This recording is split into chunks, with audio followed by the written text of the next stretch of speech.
So like when we were getting like into the middle of almost like getting everything done, we keep going back to parts, go back to parts. Was there a point where you're like, you know what, fuck it, this song's good, this song's good.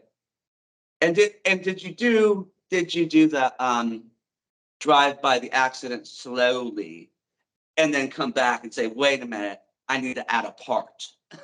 Um, because of the length of time that elapsed over some of the projects. So when we write pretty fast, right? We bang things back and forth, and boom, it comes really fast. So Yeah. one of the things that I did wrong in the process early on that I've since corrected a bit is I would just pick up a guitar and go for it, and not bother to tune it, or Yeah. So we're talking a finished album, so you want it to be a certain quality. So this might be minuscule, but it's still there. So I would know that things are out of tune, or I'd recorded. This is what you're famous for, and our little thing is record it too hot, or record it, so there's a bit of, the signal's not right, or so I know that I have to come back. But then time would elapse, and the funny thing is, it was like I was in the car crash. And I'm injured, but I hit and run, and I'm like, oh my God, my life is over. Like, I'm sorry, guy. Like, bye. I go home. I sit there, and I don't drink, but let's just say, I crack a couple, and I've got this horrible feeling. I really should go back and make sure everything's okay. So I go back. I'm like, hey, guy. Oh, you're not okay. And then I have to reconstruct what happened.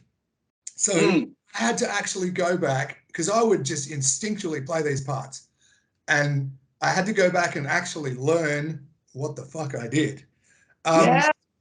So rather than, it was more the act of, with some of those songs, it was less about adding a part because I had to. It was more about going back, relearning those parts. In doing so, subtle changes, and I guess you make them better and perfect them.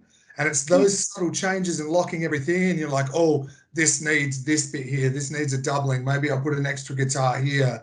And that was, obviously I speak to Chris in a little while. That was the stuff that Chris loved, because he would have these layers to work with and these extra little bits and these little incidental parts to work with.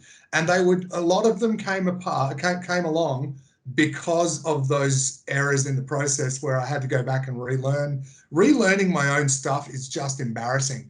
Like you go back and you're like, I literally cannot play this. Like there's a couple of examples. So I'm sitting there, especially some of the bass parts, man, I'm fretless. Like if you're not well practiced on a fretless bass, there are no frets, right? Mm-hmm. You need to be bang on. So I was trying to learn these difficult parts, remember where I was, and the muscle memory has disappeared because it's far enough in the past where the instinctual thing is gone. Like an actual person learning a song, and it was having to go to that degree really brought some of those things. It added the layers of guitar, but it made those bass lines like just bang on. So what I would do is go back and like kind of almost like learn and then perfect the bass lines. But as I'm doing that with bass lines, I've talked to you about this before. Okay, everyone, I program all the drums on this album.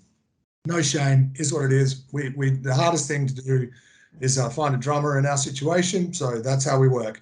But I will go back through that process, and usually when I've got the bass and the drums isolated, go back and just do passes and passes and passes with the drums and just perfect the programming and the feels so it's locked with that bass.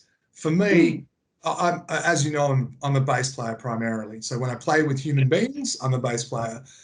For me to be able to tell the fucking drummer what to do and he listens, that is paradise for me, man. Like, it's, these guys, it's like, you're the drummer, like, do your job. Like, the best drummers I've ever played with, one of them was a better bass player than me. He plays about 5,000 instruments. He's like half my age.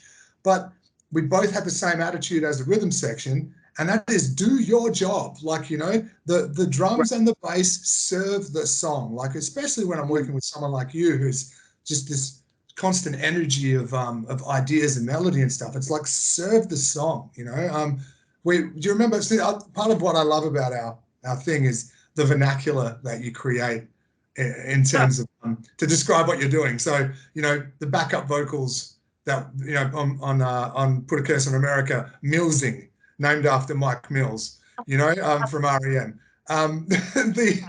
The bass part, and you're not the only person that said this, by the way. The bass part on Lonely Rules, it's like who's the bass player in Duran Duran? I don't know his name. Oh yeah, that guy's amazing. Yeah, so we're like that. You were like, oh my god, it sounds like a Duran Duran bass line or something. So it's like you're just serving the song, blah blah blah. Every Duran Duran bass line, it's like a perfection in serving the song. So we don't talk about bass lines that serve the song. We talk about Duran Duran bass lines. We talk about talk about backup vocals. We talk about that needs some millsing, you know, like.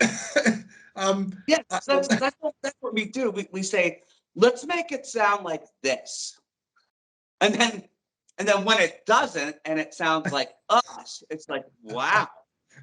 You know? See, the way I recall that is you say, let's make it sound like this. And I say, fuck you. I sound like me because I'm an egotistical prick. No, what actually happens is I'm like, yeah, I hear what you're we use examples to communicate rather than try to create something that sounds like something. So when you Put a Curse on America, it's like, okay, it needs some REM. And I was like, really? You want me to sound like REM? Like REM when they've all had too much to drink and they're like, I don't know, beating up the band in the rehearsal room next door or something? Like there's a level of violence that we're going to achieve that REM are not going to come close to. But what I did hear is, okay, so there's a certain jangle to the guitar that's required through the heaviness. And the millsing is the most important part of that. Mike Mills is the most important ingredient in REM, and everyone who disagrees can fight me. But his backup vocal, Michael Stipe's voice is idiosyncratic and wonderful, but the backup vocals make it, right? They give it such identity, and the jangle of the guitar, you know, that's who they are. So yeah, I can't remember what we were originally talking about, but no. We were talking about the process of how we go back and forth and say, yeah. Let's go for this and see where we get. And if we achieve that, great. If we exceed that, better, you know? Yeah. I love the way, so on that, I think, and this is where I got to blabbing on about the vernacular, which is kind of hilarious and ironic because I'm talking absolute babble as I try to talk about word use. The understanding we have, and I think it goes back to the two rules, you know, no anything goes, no drama, is when you say, I want to sound like this, I am in a safe space enough to not be precious and know that you're not telling me to, you know, I would rather stab myself in the face than copy someone, right? Actively copy someone. But I because I'm in that kind of safe headspace and it's unemotional, I can hear that, okay, you're trying to say this, am I right? And you're like, that's it. So we go away, we create, and we make something that has elements and has points of reference, but is in no way aping that thing. You know, that to me is really important because, you know, straight up copying is, you're always going to copy stuff because it's all in our DNA. We are a composite of what we listen to, but that's the thing. It's like, I mean, everything's already been written, but every note's already been played. Every chord's already been played. But it's how you take timing. It's how you take tuning. It's how you take frequencies, and it's how you take chord progressions in a different way that haven't been used before. And that's what we do. You know. I think so. Well, it's certainly what we try to do. You know, like there's something in terms of going back to that process. So our songs come about in different ways. So, you know, there's the stuff where I've come up with cool riffs or whatever, or cool sections of music. I send it to you. You do something. I go, wow, did not expect that to happen, and it changes where I go with it. But there is the stuff. You are a singer-songwriter, so there is the stuff where you'll send to me a video or a email with some chords in it, a video or an MP3 of you playing some stuff, and those ones I really enjoy because because that safe space exists where we know, I know you're not going to react emotionally to what I do. I deconstruct those chords and I build them up with a couple of simple guitar parts that shape it just enough to fit that vocal melody. And like that's been the most, those ones for me have been the most enjoyable because it involves the idea of composition right from the start. Instead of, I don't have to do crazy idea and then think, okay, where does idea go? I already know where it's going in terms of your vocal melody and the chord. It's like, it's this whole idea of shaping it to get there. It's really fun for me, Right. Right. It's like, it's like if I handed you a puzzle, but I didn't open the box and you just saw the picture and I just dumped all the pieces out on the table. And you say to me, I have such sights to show you. Yeah. Fucking. Oh, he lives here. He lives here, Pittsburgh. Pinhead. Yeah, I read something on that. Yeah. I think Pittsburgh's crap comes up in my feed because like Facebook obviously knows I know you. So so it just gives me these little things. My favorite guy though, like Jesselnick, if that's how you pronounce it. His comedy. He's a Pittsburgh guy, yeah? Like Anthony Jeselnik, he's one of my favorite comedians. And when I found out he was from Pittsburgh, I was just like, oh, it made me so happy. Like Pittsburgh's now my jam. He's a hometown hero. Love those Yinzers, man. Love them. Yeah.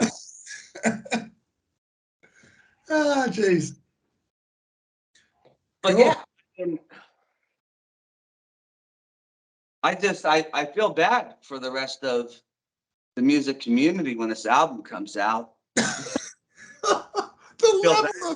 level of arrogance and delusion in that is beautiful to me. It's so beautiful. The 7 people that listen to this album are going to have their minds blown. Like, bear in mind, 3 of those have already heard it. I mean, just the level of dedication that went into it, just the ingredients that went into it. Like, you want to talk about just something that people never fucking heard before, you know what I mean, on either side of the continent or either side of the globe. I mean, the globe, continent's all the same to you guys, right? Yeah, there's nothing out there now that sounds like this. And I mean, front to back, it's not okay, this is what they sound like, because every song is different and it tells a story. And I can't think of anyone right now that is doing that. You know what I mean? It's just like I said, I feel bad.